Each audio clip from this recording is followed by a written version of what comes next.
Hello and praise the Lord everyone. अगर आपको ऐसा लगता है कि यू आर नॉट वैल्यूबल और आप दूसरों के ओपिनियन से अपने आप को कम आंकना शुरू करते हैं और आपको ऐसा लगता है कि आपका जीवन किसी काम का नहीं है, आपकी कोई वैल्यू नहीं है, तब आप इस कहानी को ज़रूर याद कीजिएगा। चलिए शुरू करते हैं। एक बार एक राजा अपनी प्रजा को देखने के लिए निकला और जब वो अपने चैरियट पे से अपनी प्रजा को देख रहा था तो वो बड़ा खुश हुआ कि लोग अच्छे से रहते हैं उसके राज्य में। और जब वो जा रहा था तो उसकी नज़र एक कुम्हार पे पड़ी और उसने देखा कि वो कुम्हार अपनी दुकान में बहुत ही उदास बैठा हुआ है। और वो राजा अपना चैरियट वहाँ लेके जाते हैं और उससे पूछते हैं कि तुम इतने उदास क्यों हो। तो वो राजा से हाथ जोड़ के कहता है कि राजा जी, जब से लोगों ने स्टील के बर्तनों को अपनाया है तो वो तो मिट्टी के बर्तनों को देखना ही भूल गए। वो तो मिट्टी का सामान जो है, जो भी बर्तन है, उन्हें देखते नहीं हैं, खरीदते नहीं हैं और इस वजह से मैं बहुत उदास हूँ। राजा क्या करते हैं, राजा उतरते हैं, उसकी दुकान में आते हैं और वो बड़ा खुश होता है कि राजा जो है, हो सकता है यहाँ से बहुत सारी चीज़ों को खरीदेंगे और जो मेरी परेशानियाँ हैं, जो मेरे कर्ज़े हैं, वो ख़त्म हो जाएंगे। और राजा दुकान में आता है और हर एक चीज़ को छू कर देखता है और वो फूलदान देखता है, मिट्टी के कप हैं, बर्तन हैं, सबको वो देखता है, उठाता है, देखता है और रख देता है। और फिर उससे वो पीने के लिए पानी मांगता है तो कुम्हार उसको पानी पिलाता है। और फिर उसके बाद वो राजा कुछ नहीं खरीदता और चुपचाप वहाँ से चला जाता है।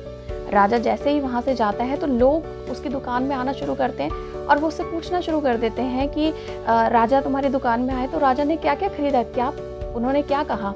तो कुम्हार बोलता है कि राजा ने कुछ नहीं खरीदा और बस उन्होंने सामान को देखा। और वो बताता है कि इस फूलदान को उन्होंने छुआ, इस ग्लास को देखा, इस कटोरी को छुआ।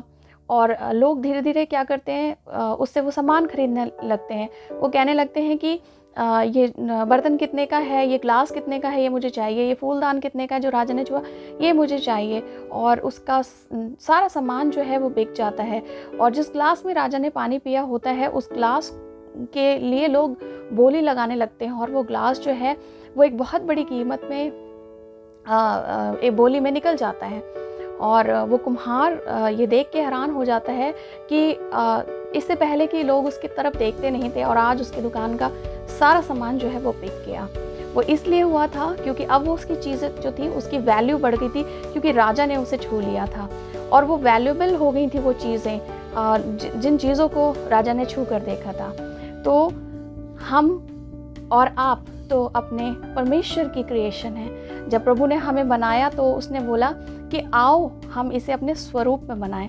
तो मैं और आप, हम कैसे वैल्यूबल नहीं हैं? वी आर सो वैल्यूबल क्योंकि राजा ने हमें अपने हाथों से बनाया है, हम उसकी क्रिएशन हैं। तो सोचिए, जब एक संसारिक राजा की छू दी गई चीज़ें जो थी वो वैल्यूबल हो गई, वो रॉयल्टी में बदल गई, तो हम और आप जो उसके हाथों की क्रिएशन है, तो हम कितने वैल्यूबल हैं।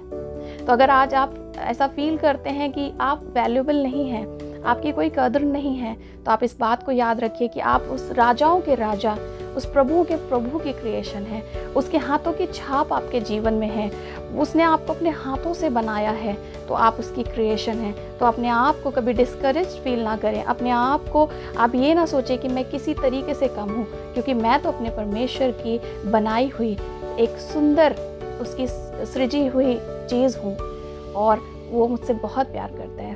प्रभु इस वचन से आप सबों को बहुत आशीष दे। जय मसीह की।